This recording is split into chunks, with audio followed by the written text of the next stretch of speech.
Skip, you say it's so easy, you do it. Hit your head on the rim. If you can't do that, shut up, Cam. That argument is obviously asinine, asinine, 11. I'm relentless. Can you feel this? I'm going all in. It's time to cash in. One moment in time, let's get at this. Be tremendous. Relentless. I'm relentless.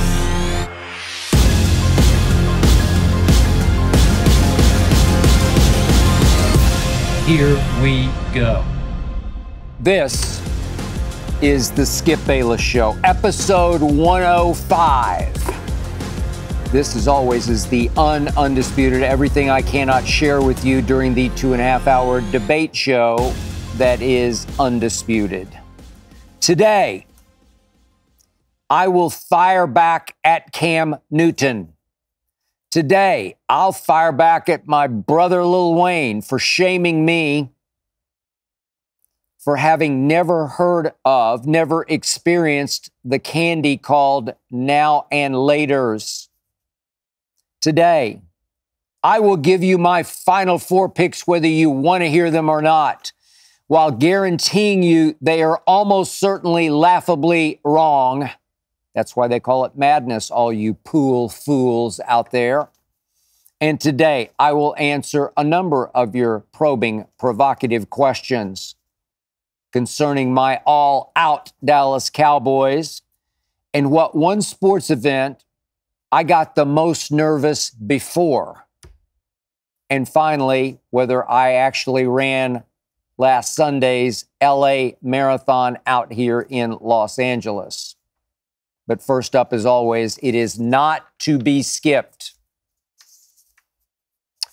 So, the other day, I happened to stumble upon a clip from Cam Newton's podcast. A clip in which Cam blasted me. I'm pretty sure I'm blasted more than anyone in sports media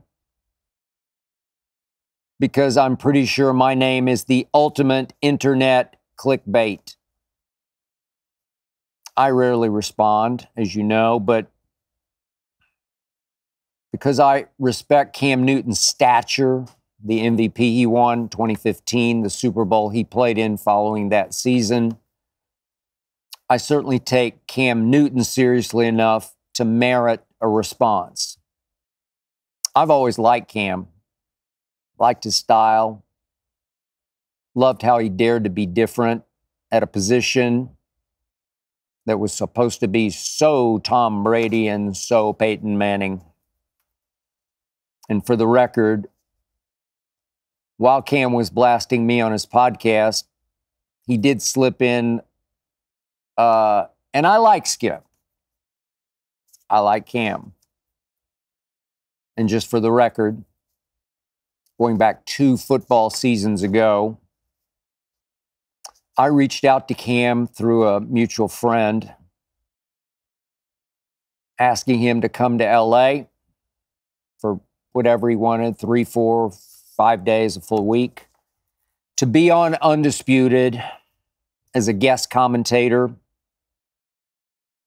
My point to him through the friend was, Cam has the personality, the charisma, the gift of gab required to succeed in the media business, as you can see on his podcast. So why not come to LA and experience live TV for 2.5 hours a day for maybe 5 straight days, a full week, seeing if he liked it. You could also see if it liked him. I was told that Cam had family commitments the week that we targeted, couldn't make it. We tried again a couple times, just didn't click, didn't work. I regret that.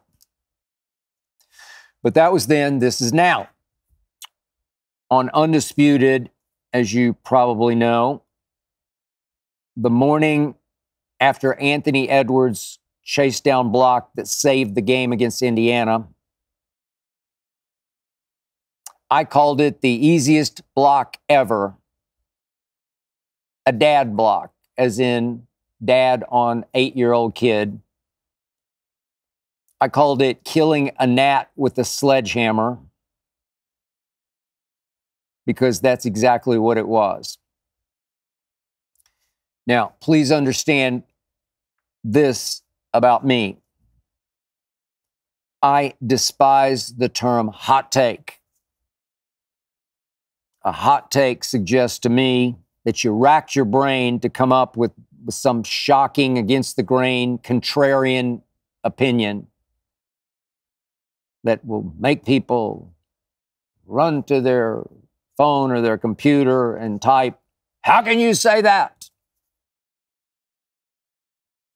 While perhaps making you trend on Twitter for a while for an opinion that you don't remotely believe.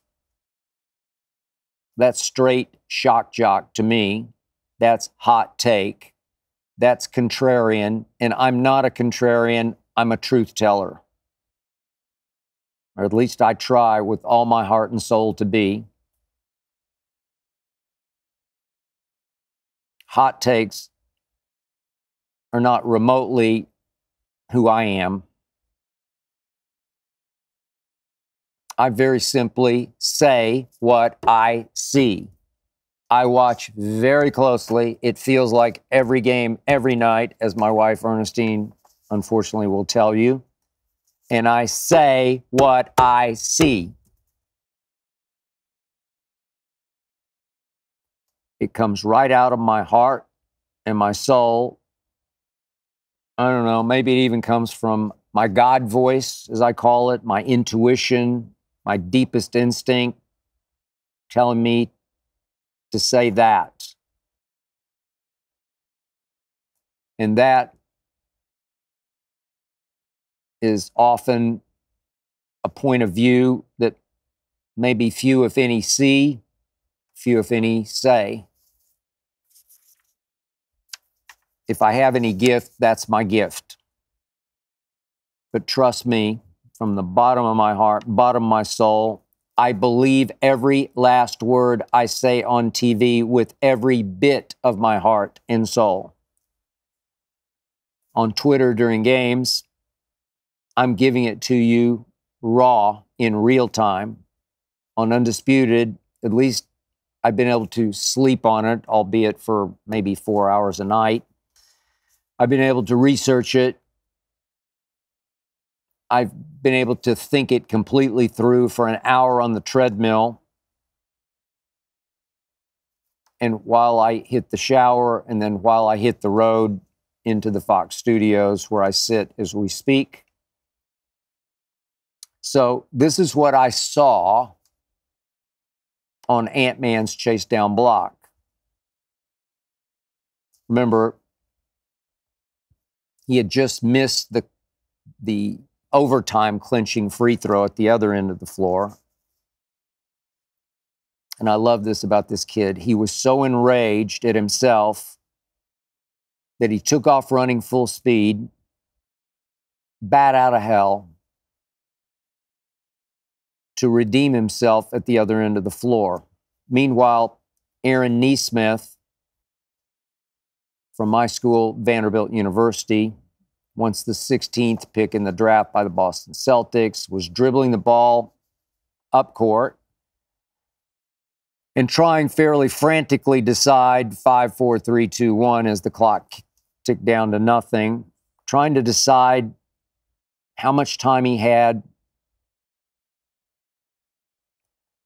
before the game ended and he needed to shoot the basketball. So he passed up the three-point line, so no three to win the game. Could have tried that. Now he's passing into that mid-range. Going to pull up and shoot it, maybe off the glass. No, that didn't work. And I think for a split second, he decided he's going to go for broke and go for the dunk. Maybe the and one, you never know. Or, at worst, the 2 free throws to tie. Aaron Nesmith is 6 feet 6 inches tall. And yet, here out of the corner of his eye comes wily little Mike Conley Jr., who crossed Neesmith's path and effectively cut Aaron Neesmith off at the pass. He forced Aaron to slow just for an instant and rethink his path just for a split second. We're talking about split seconds here. You can see it if you watch it closely. That gave Ant-Man an extra split second to catch up.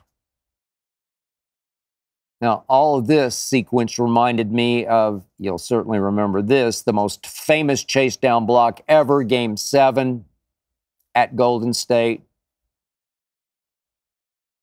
LeBron James, LeBron leapin' James,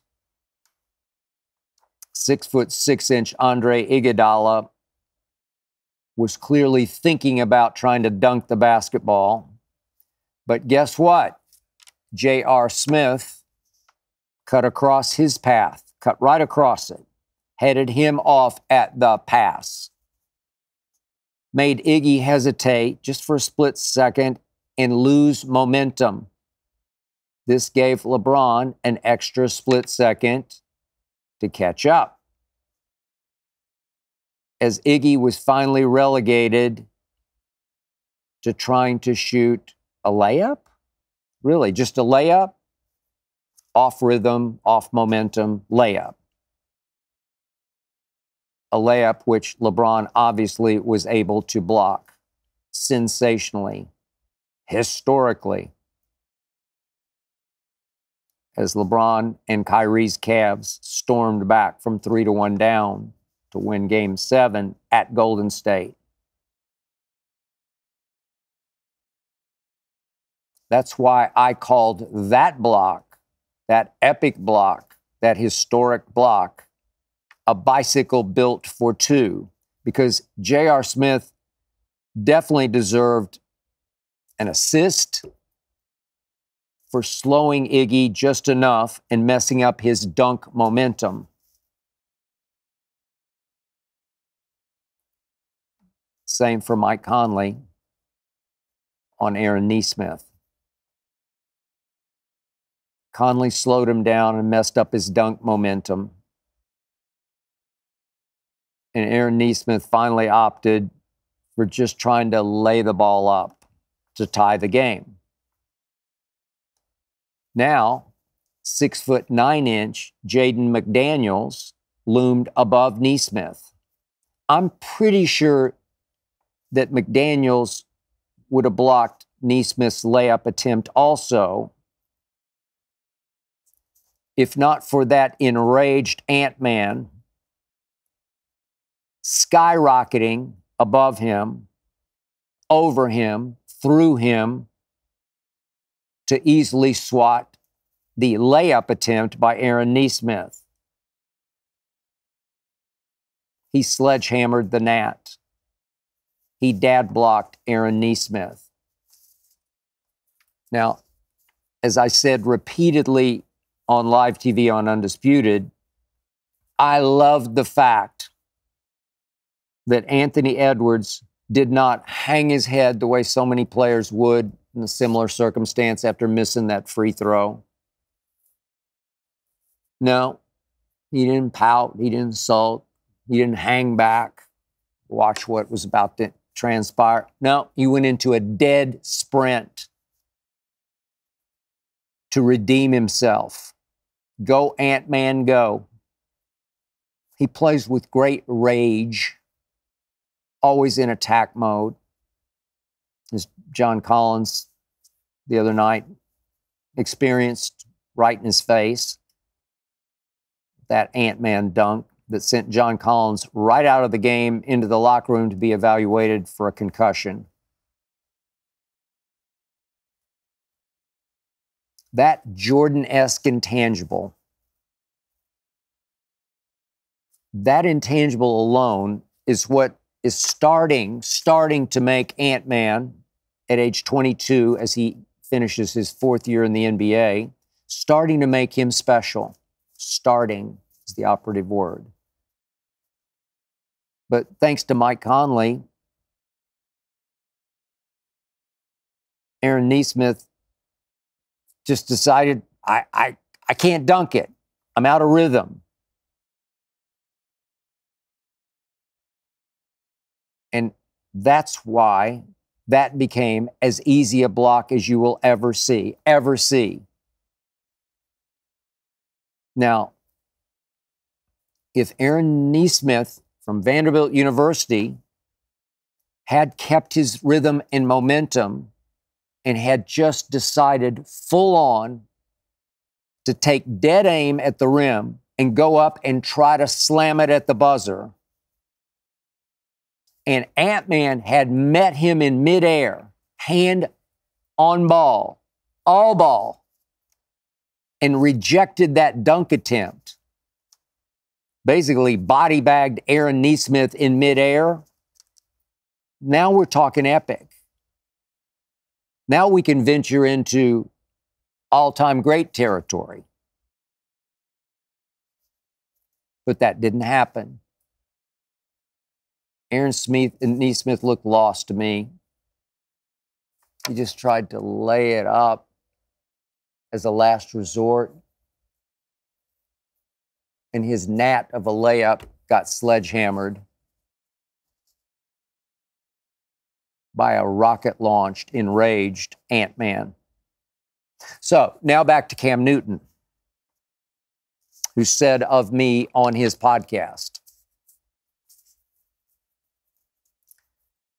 Skip, you say it's so easy, you do it. Hit your head on the rim.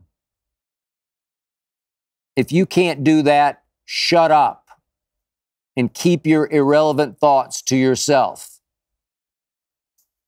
said Cam about me on his podcast.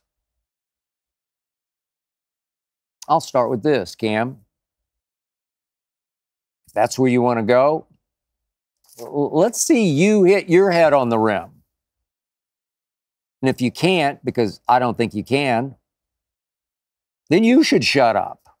That's your logic. I'll use it back on you.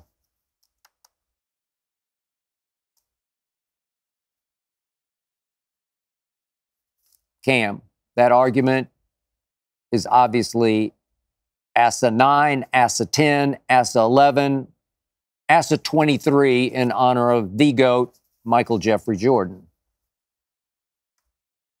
Cam, I will bet you that dozens of NBA players are capable of getting a running start and, if they so chose, hitting their head on the rim. Not asking them to try it, wouldn't be the smartest thing to try, but I will bet you they are capable of doing just that. Heck, little Mac McClung, winner of the last two NBA dunk contests, All-Star Weekend dunk contests, Mac McClung was having to duck during his contest dunks to keep from hitting his head on the rim, Cam Newton. Mac McClung can't even make an NBA roster. Mac McClung. The dunk contest has come to that. So, Cam, I ask you, how many coaches and coordinators did you have in high school and junior college and college, Florida and Auburn, Blinn, pro football, Carolina, New England? How many did you have who never even played in the NFL? Why'd you even listen to them? I don't know, maybe you didn't. You played for the great Bill Belichick. He played Division III lacrosse at Wesleyan, Division III lacrosse. Did you tell him to shut up and keep his irrelevant opinions to himself?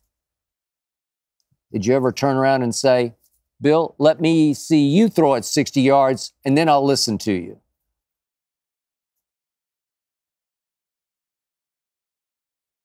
How about Howie Roseman of the Philadelphia Eagles?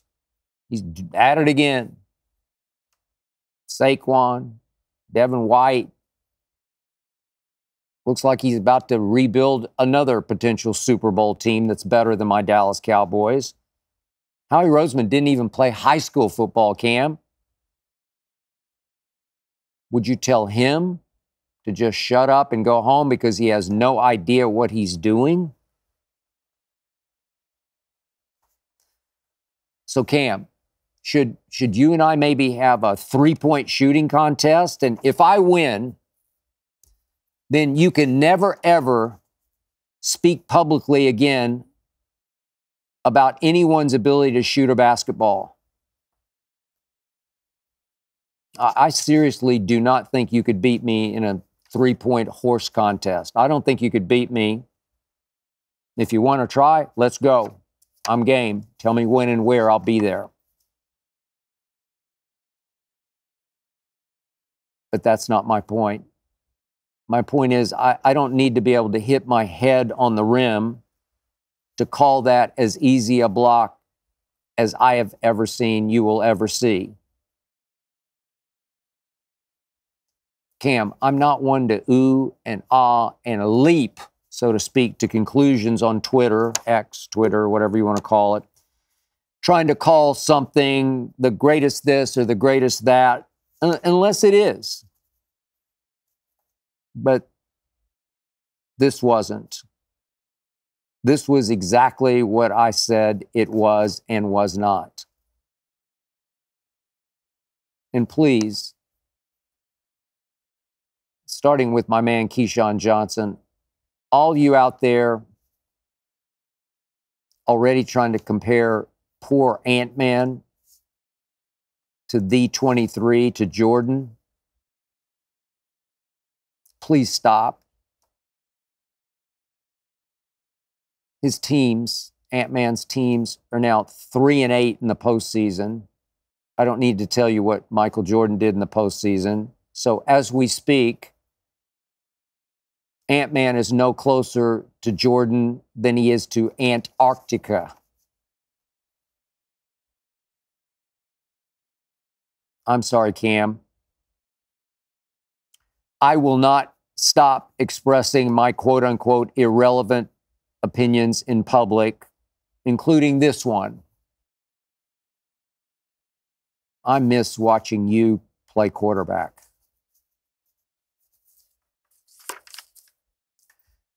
All right, suffer me this.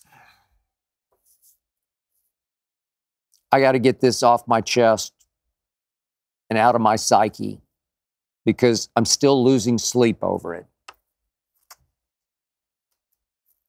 This was last Thursday on Undisputed, live. Keyshawn, Michael Irvin. Michael's gone off on some great tangent. I don't remember exactly what it was, but suddenly he's saying that when he was a little kid, he sold a candy for money, sold it around the neighborhood. The candy was called Now and Laters. And I let him finish the story, and then I interrupted to say, Now and Laters. I don't know Now or Laters. Now and Laters, excuse me. What exactly were they? And Keyshawn looks at me, to use his line, like I had frogs on my face. You don't know Now and Laters? I don't. I just don't. Never heard of Now and Laters. Keyshawn says, well, maybe it was a ghetto candy, which I've later learned, not. I'm sure it is and it isn't. It's everywhere but where I grew up. So I wait until the end of the show, glance at my phone. I got like 4 messages from Lil Wayne, who sent me reams of research material, background material on Now and Laters. And he is ridiculing me in his texts for not knowing Now and Laters. Pictures of them, stories about them, Now and Laters. And I'm like, I'm sorry, I don't know them. And Wayne is saying to me that I should be embarrassed not to know them, and that he's sure, said one of his texts, that my Twitter is blowing up, obviously, from people ridiculing me, scoffing, laughing at me for not knowing now and laters. Then I get home, and my wife, Ernestine, the second I walk in the door, says, "You don't know now and laters?" I don't. I don't. I really don't. She said, "I know now and later." She grew up on Long Island, like middle classy, about halfway out on Long Island before she moved to New York when she was 18. We had now and laters. They were everywhere. Oh, really? Well, I don't know now and laters. I don't think I missed them at my 7-Eleven. So it's coming across like I grew up some palatial estate. No, I didn't. I grew up in sort of a lower middle class neighborhood in Oklahoma City, Oklahoma, 2-bedroom, 1-bath. It's a pretty good hike to the Woolworths where they had lots of candy, and it was an even longer hike to the 7-Eleven where they had even more candy. So Ernestine's asked me, "Did you have Starburst?" Yeah, I didn't really like them, but we had them. And I'm asking her back, "You know Sweet Tarts?" "Sure." I say, "Surely you know Milk Duds, right?" "Yeah." "And everybody knows M&Ms." Yeah, okay. She said, but everybody had now and laters. I said, we did not have now and laters in Oklahoma City, Oklahoma, not in my neighborhood. And I didn't exactly live in Nichols Hills, which was the upper crusty, oil-rich neighborhood in Oklahoma City, the neighborhood. No, I'm 2-bedroom, 1-bath. Not exactly ghetto, but it's not exactly palatial estate. I don't know how we missed now and laters. So now I'm going back and forth with Wayne. This is Thursday night. And I said, we didn't have them in Oklahoma. And he said, oh, that's crazy. He's texting me back. I'm in Oklahoma. I said, you're in Oklahoma? Why? He's in Tulsa, where he's going to play a gig on Friday night. No, I think he played one on Thursday and Friday, if I'm not mistaken. Maybe I'm right. Thursday night, he played a gig. Sent me a great picture of a silhouette. It's shot from the back of the stage. You can see the silhouette of him and all the faces in the crowd. Wayne says the Tulsa audience is right up at the top of his list, that he gets more great reaction in Tulsa than he does anywhere on the international circuit that he plays. So it's weird. And I'm texting him like, well, I guess in Oklahoma, because we didn't have teeth, nobody has teeth in Oklahoma, that maybe they didn't send now and laters because we didn't have the teeth to eat now and laters. He got a kick out of that. But the truth is, I know all the candy bars, the Milky Ways and the Baby Ruths and the Honor. You know all the candy bars, the Almond Joys. I know all of them. I know all of them. I wasn't a big candy eater, but I liked them. I know Reese's Peanut Butter Cup. I know all that. I just don't know now and laters. I'm sorry, we did not have now and laters. And from what I'm told, I'm not sure I would have liked now and laters because it sounds like they're pretty hard to actually work through. What do? Suck on them for a while until finally they soften up enough that you can sort of crunch through them with your teeth? Hard to bite through? I don't know. Well, now I'm educated. Now I know about now and laters. And the truth is, I'm not ashamed that I did not know them because I've texted all my friends I grew up with in Oklahoma City. Did you know now and laters? No. My best friend from childhood, still my best friend to this day, Craig Humphreys, radio legend in Oklahoma City. Did you know now and laters? Never heard of them. Thank you, Craig. Okay. It is that time of year once again. I can't say it's my favorite time, but it's time for madness. It's upon us. March Madness, which can lead to March sadness, March badness. I'm sure you've been feverishly awaiting my Final Four picks. I know you can't live without my picks because I know you have made your NCAA bracket picks, bracket racket, all you pool fools out there. And you can't wait to see just how wrong I can be. You know, I believe that every living soul above 3 years of age in the United States of America by now has made March Madness pool picks. And I believe that 95% of those pool entrants didn't watch a single second of a regular season college basketball game. That's what I believe. 95% didn't watch a second. That 95% has made their picks based on school colors or mascots, team nicknames, or because their mom's, uncle's, third cousin's half-brother went to Sanford or Grand Canyon or Longwood or Duquesne. I predict that the winner of your office pool will be the man or the woman who right now cannot name a single player on any of their final four picks. Not a single player. As I always say, the more you know about college basketball, the worse you'll probably do on your pool picks. This Thursday and this Friday are the ultimate, can you believe, days in all of sports. Can you believe that 13 Sanford upset 4 Kansas? Yes, I can. Not that I'm saying that's happening, but yes, I could believe that would happen. I believe every NCAA upset. I don't second guess any of them.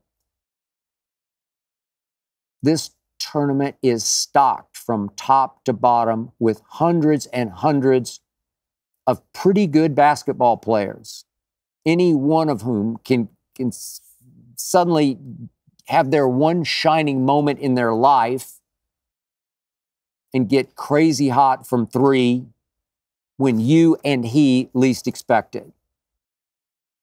Gone are the days of the Kareem Abdul-Jabbar or the Bill Walton or the Magic Johnson just dominating the NCAA tournament the way they're about to dominate the NBA.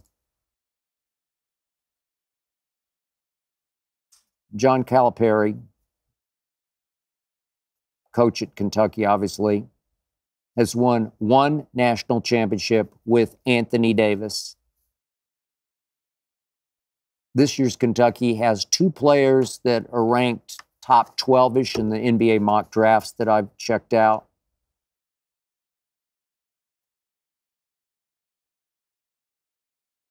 Two players. And Kentucky is a 3 seed. So the best teams in this tournament are forced to play on these 2 days, especially in strange gymnasiums, weird times, very early, very late, with extremely amateurish college referees.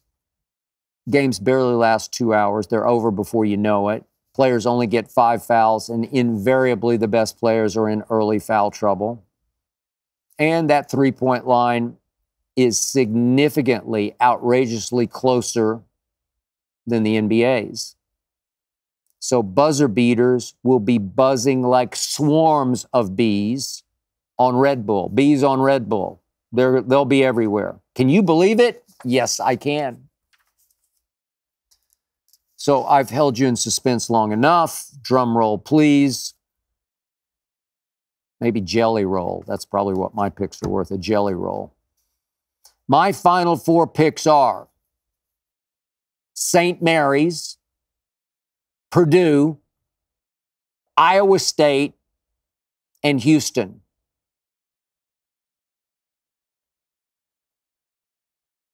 And I have Iowa State and Houston meeting for the first all Big 12 championship game since Oklahoma got shocked by Danny and the Miracles, Danny Manning's Kansas, as I believe they were an 8th seed in 1988, Kansas City. I was there. Yep, I grew up in Big 12 country. And yes, I grew up an Oklahoma fan. But I do believe that Iowa State, from what I've seen, I've watched them 4 or 5 times. I believe that the Cyclones are just the kind of starless, egoless, defense first, beautifully coached team, highly capable of upsetting defending champ UConn in the regional final. Most experts that I hear, see, read, they're going with the top dog, the top seed, UConn. Mostly, I believe, because they don't want to get shamed on social media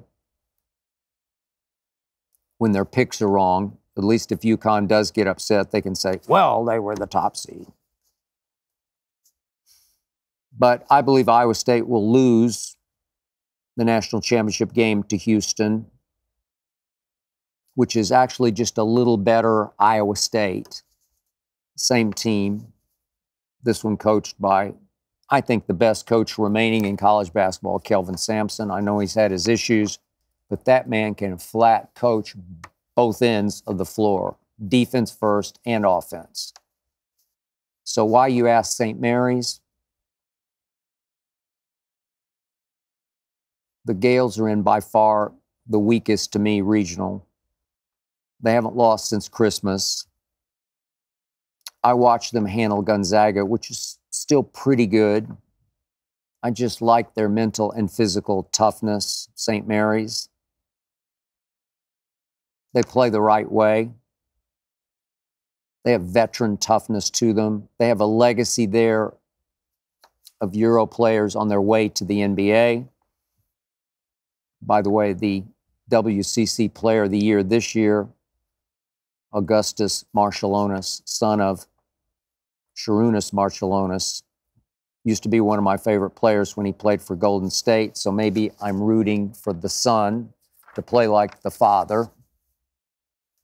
A lot of experts that I see have a 12 beating a 5, Grand Canyon upsetting St. Mary's. I don't see it. Could happen, but I don't see it. And by the way, I went with Purdue, a 1 seed. A year ago, lost to a 16 seed. That was the second time that's ever happened. That was Fairleigh Dickinson. Of course, Virginia lost to UNBC. That was the first ever. And then Virginia bounced back the next year and won the national championship. So I like Purdue bouncing back from their nightmare of a year ago to at least get to the Final Four. So that's it. St. Mary's, Purdue, Iowa State, Houston. Laugh if you want. Crazy as though it may seem. I like my Final Four picks. And for all I know, half of them will be gone by Monday. Now, a quick postscript to this that should have been my lead to this topic. I'll be the first to tell you, I'm even more interested in this year's women's NCAA tournament than I am the men's. I'll watch the men's like crazy. As crazy as I think it is, I will watch like crazy. But I'm captivated watching Caitlin Clark. I don't think Iowa is great. She is, but they aren't. But I'm still in awe of what the NCAA did to her and to the Hawkeyes, handicapping them into the by far toughest regional, by far the tough. This is the death regional. This is Murderer's Row. So now Iowa's path is going to be, if the seeds hold, they're going to have to deal with Kansas State. They played Kansas State twice. Kansas State beat them at Iowa, 65-58. Then they got some revenge, 77-70 on a neutral site floor. But they got to deal with Kansas State early. And then to get to the Final Four, they're either going to have to deal with LSU, who waxed them last year in the national championship game. Angel Reese and LSU is a 3 seed. And somebody's going to come out of LSU UCLA, which went 25-6 in by far the strongest conference this year, the Pac-12. Lord have mercy. So you're going to have to play the winner of Angel Reese and UCLA just to get to Cleveland in the Final Four. That's just not fair. And then at the Final Four, you're going to have to deal with, if you're Iowa and Caitlin Clark, 2 USCs. One of them is the University of Southern California, and the other is the University of South Carolina, which is easily the best team in the country. So you're going to have to deal with both. Bang, bang. And if somehow Caitlin Clark leads Iowa to this national championship, she will have earned every last step. This is Jed from Corvallis, Oregon, who asks, is there anything about the Cowboys you're excited about? That's an interesting question, Jed, because I've made it very clear that they finally lost me. Been a fan since I was 10 years of age, but they lost me when they didn't just lose to Green Bay in that playoff game. They got all-time embarrassed. They weren't even competitive. It was 27-0 before halftime. It was 48-16 early in the fourth quarter. This was at home at Jerry World as the 2 seed against a 7 seed that was the youngest team in all of pro football. And that happened. It's inexcusable. It's unacceptable. It's unconscionable. And I still have not recovered. So every morning, right here in this building where I sit, Fox Lot at FS1, I walk in the door of the lobby. The overnight security guard, Derek, is there. He's a huge Cowboy fan. Everybody's a Cowboy fan. Everywhere you go out here in LA, heck, everywhere I used to go in New York, they're Cowboy fans. They're all trapped, having to deal with Jerry Jones as our owner and operator over 30 lean years in which we haven't even sniffed an NFC championship game. And Derek tries to get his heart back into, well, what do you think about free agent? Is there still somebody out there is there a running back? Is there maybe a receiver is there this? Derek's trying to get back in the flow of things because that's just what fans do. What do you think about the draft? Should they go offensive line first and maybe running back second round? And I try to get into it, get my heart back into it. But then Jed asks, is there anything I still like? Well, there are 2 things I still do love about this team. This is interesting to me because this week we've had Paul Pierce back on Undisputed. Paul obviously played basketball, not football, but we got into a deep discussion during a break about, okay, who are the killers left in pro basketball in the NBA? I'm talking about cold-blooded assassins in the basketball context. You can say that dog, you got that dog in you, but I'm talking about even beyond that dog in you. I'm talking about push comes to shove, game on the line, cold-blooded killer. Paul immediately brought up Kawhi. I agree. He is. He's that. Whatever chance the Clippers have, I still think they'll be hamstrung by James Harden, Russell Westbrook. But whatever chance they have, it's how far Kawhi and his killer instinct can carry them. And Paul brought up Giannis. Giannis has earned Paul's respect as a killer. I'll buy that. I will buy that. He has turned into that. After that, we're looking at today's kids, and we think, well, Anthony Edwards could be. You see early signs, but we need to see him in high-stress playoff situations.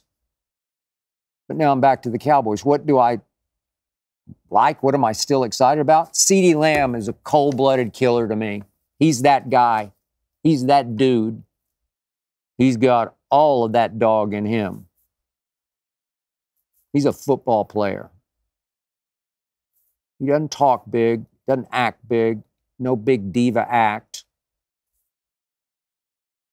I was just dumbfounded when Dak actually got into it with CD as they left the field after the first series in that Green Bay playoff game. Dak started it. You could just see CD throw up his hands. Dak's on him for running some, nuanced wrong route. It was 3rd and 8. They didn't connect. CD went over and sat on the bench by himself, shaking his head. It took Mike McCarthy leaving his perch as the play caller. Obviously, they're on defense at this point, but walking all the way over to sort of talk CD off the ledge. He's that guy on that team. I wish he were more vocal because he could become the leader, the Michael Irvin wearing 88 of that football team. And I'm also still excited about the young tight end, Jake Ferguson. I did not see him coming. They lost Dalton Schultz, and I thought, man, that's a hole, maybe not a gaping hole, but a hole nonetheless, because Dalton Schultz was a pretty good security blanket for Dak Prescott. Jake Ferguson's got that dog in him. They need to feature Jake more. Every time he caught the football, he turned and ran with Ant-Man kind of rage. It's hard to get him on the ground. Whatever burns inside of him, I wish I could pour inside about 6 or 8 other Cowboys I will not name. But those two players, CD and Jake Ferguson, still excite me. Which leads me to the next question from Jackson from Hollywood, Florida. Do you think Jerry is waiting for the draft to make a big trade? I'm sorry, Jackson, when I read your question, I chuckled painfully. I don't know what you're talking about exactly. You mean a draft day trade, as in trade up in the draft to get exactly what?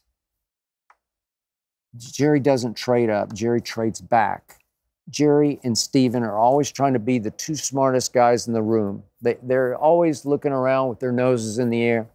We don't do free agency. You guys go out there on day 1 and day 2 and overpay for these free agents. You guys go out there and trade up for these quarterbacks and trade up and blow your draft capital and overdraft these kids. We sit back, we sit here and we do it the right way. This is Jerry and Steven's attitude. Drives me out of my mind. Snooty, nose in air. We draft Pro Bowl players. We develop our own and we keep our own, except for Tyron Smith, who just left for the Jets. Has 2 Hall of Fame years left in his body. I know he's not always available, but when he's right, he's the rightest. Jets gave him up to $20 million with incentives. Nope, we didn't keep our own in that case. But my Cowboys doing it the right way, drafting our own, developing our own, keeping our own. All those Pro Bowl players have got us what? Nothing. Absolutely nothing. I told you last week, and I'm going to say it again. Over the last 30 years, 20 teams have played at least 15 playoff games, and of those 20, the Dallas Cowboys have the worst playoff record. We've played 18 games over the last 30 years in the postseason. We're 5-13. That, percentage-wise, is the worst record of those 20 teams who have played at least 15 playoff games. That is just so wrong. If Jerry Jones were just a GM and not the owner, he would have been fired 20 times. He would have been long, long gone. We sit back and do it right. We're built to last. What is built to last? What can I love about being down 27-0 at home before halftime of your first playoff game as the 2 seed with the chance to have Detroit at home the next week and then maybe go to San Francisco in an NFC championship game and right the wrong of losing to them painfully in the previous 2 playoff runs. 27-0? No NFC championship game and going on 30 years? 5-13? We don't trade up, Jackson. Now we're relegated because we have so many gaping holes. Trust me on this. They'll sit there at 23 in the first round, 23rd overall pick, and they'll have to take an offensive lineman. Whoever's left on the board, they're going to have to take that offensive lineman, and they're going to have to plug that lineman in at either left tackle or left guard and say plug and play a rookie. And then in the second round, I'm assuming they'll take a running back, and that running back is going to have to be plugged and played as a rookie as the starting running back. And then maybe in the third round, they draft the best center left on the board as an offensive line center, and that center will have to be plugged and played as a raw rookie in place of Tyler Biadasz, who is now a Washington Commander. I am telling you, this team is in grave danger of missing the playoffs next year. There is no way this team can be as good as it was even last year when it got blown out at San Francisco in the regular season. It lost at Arizona badly in the regular season. It got blown out at Buffalo, run off the field in the regular season. And then that happened in the postseason. This is Kyle from Burbank, as in California. What sporting event were you the most nervous about before it started? That's a very good question. And I've thought hard about this, Kyle. I hark back to the 3 Super Bowls way, way back when that I obviously covered, experienced up close and personal to the 1990s with my Dallas Cowboys, the dynastic Jimmy Cowboys. I had 2 books hanging fire on 2 of those 3 Super Bowls. The first one, well, really, it was no, it wasn't the first one. It was the second one, book I wrote called The Boys, off the outcome of that Super Bowl, and they won it. I'm sorry, that would have been the first Super Bowl, yes, that they broke through and won and after the 92 season. And then my third Cowboy book was off the 95 season, and they broke through and won that. But before those Super Bowls, I wasn't nervous at all because I just knew they were going to win. They were just that dominant. I had no second guesses, no mixed emotions whatsoever.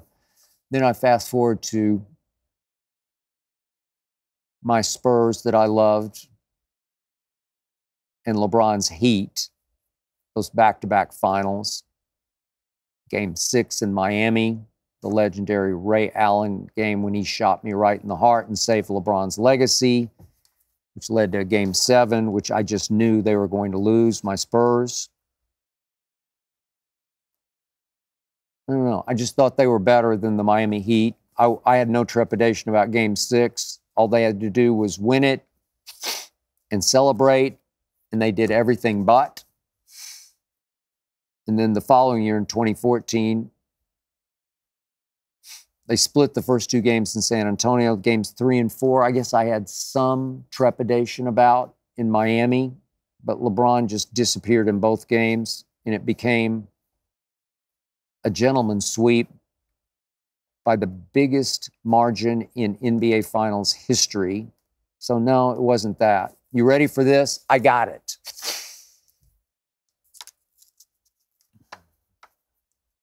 The sporting event before which I was the most nervous was Conor McGregor versus Floyd Mayweather. I don't even know what you call it. I guess it was a boxing match. Those were the rules. Moments before that, I just watched on pay-per-view here in LA.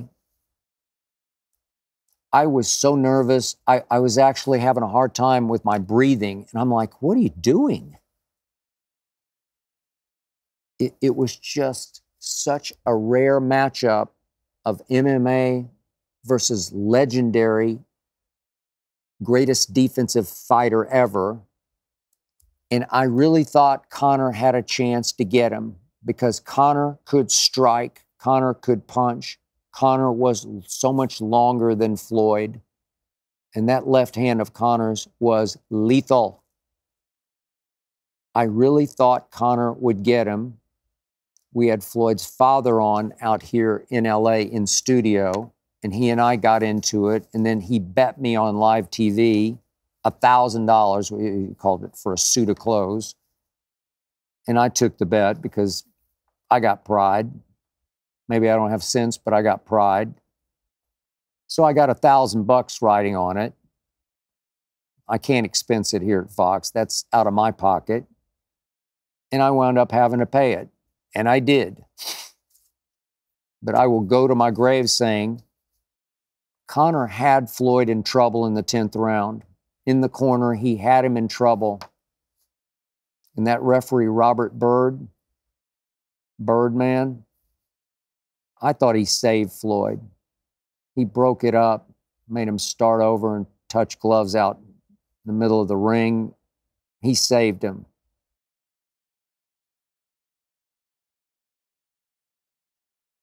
News this week, Conor McGregor says he'll come back to the octagon sometime this summer. There's reports of June 29th. I'll watch, but I don't care anymore. The last of Conor was that night against Floyd. Conor got $100 million to lose to Floyd Mayweather Jr., and he was never, ever the same. Now he's becoming a movie star. Roadhouse is coming out soon. I can't wait. He's big. He says that there are discussions of him becoming a franchise a la Stallone or Schwarzenegger. I wouldn't be surprised. He's got a huge personality. So that night was the last of Conor McGregor. And that night, I thought he hung in. I thought he had Floyd in trouble. But that night, before that started, I had no real idea of what was about to transpire, and I have never been remotely as nervous. Final question is from Carl from Glendale, California. Did you run the LA Marathon? This was last Sunday here in Los Angeles. No, Carl, I did not. And no, I will not run any more marathons. I ran 9. Last one just after I turned 40. My problem, Carl, is I'm too vain and I'm too competitive to run any more marathons. Marathons just took too much out of me and out of my body. For my best marathons, I weighed 145-ish. I now hold my weight at 165. I lift a lot of weight. I like the way I look. I'm vain. I admit it. You got me. But when I ran marathons, I ran for time, not to finish. I ran for time, for what they call PRs, as in personal records. I ran 9 marathons, and I never walked 1 second of any marathon. I did 5 of them under 3 hours, and 4 of them just over 3 hours, with a worst time of 3:09. I had one great one because they say you only have one great one in your body. And mine was my second one ever. This was in 1985 at the Woodlands, Houston, Texas, on a rainy 55-degree day. Perfect for running 26.2 miles. I weighed 145 pounds for that one. It finished on the track at the high school in the middle of the Woodlands. I think it's called Woodlands High School, I'm not sure. But we finished on the quarter-mile track, and I felt like I could have run 10 more miles. That's how beautiful that experience was. I ran 2 hours and 47 minutes and 11 seconds. That was 6 minutes and 22 seconds per mile. Right now, I can't fathom doing that, and I don't know how I did it that day, but I did. I've always said marathons were dear to me because, to me, as weird as this might sound, it's actually the closest a man can come to giving birth.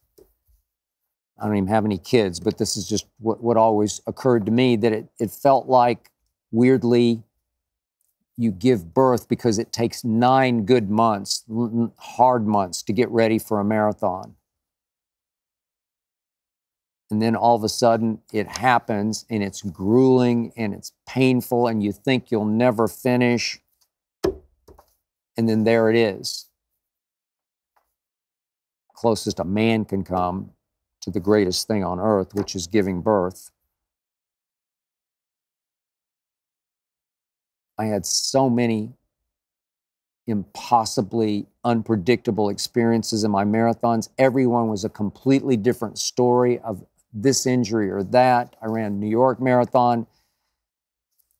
Start off across the Verrazano Narrows Bridge, coming out of Staten Island into Brooklyn. I barely got across the bridge, and my IT band pulled. If you know, the IT band runs down your side, attaches at your knee, iliotibial band. It just pulled. It went crazy. It was killing me. I couldn't stride out anymore.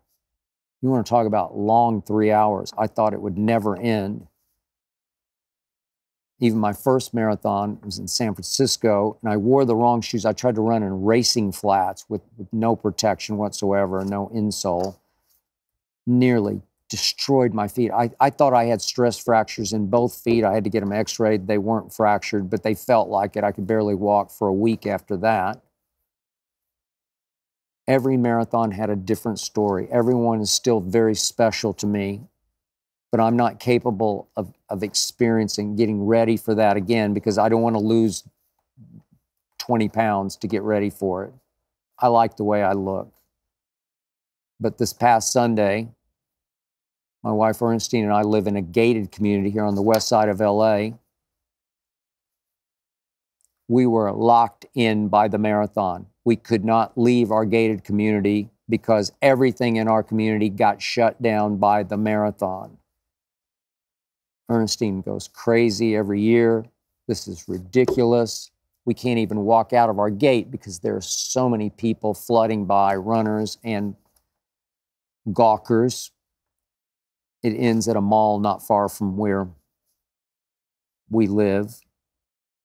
Everything shut down for all morning and most of the afternoon. Ernestine went crazy, said they should ban these marathons. I said, well, you lived in New York. Should they ban the New York Marathon? Yes. It just completely screws up all day on that Sunday. No, I said, I'm very happy to be inconvenienced, because I know what that day meant, what special things happened to the psyches of many of those participants in the LA Marathon. I miss it, but I'll never do it again. For me, it's just too hard. That's it for episode 105. Thank you for listening and/or watching. Thanks to Jonathan Berger and his All-Pro team for making this show go. Thanks to Tyler Korn for producing. Please remember, Undisputed, every weekday, 9:30 to noon Eastern Time, the Skip Bayless Show, every week.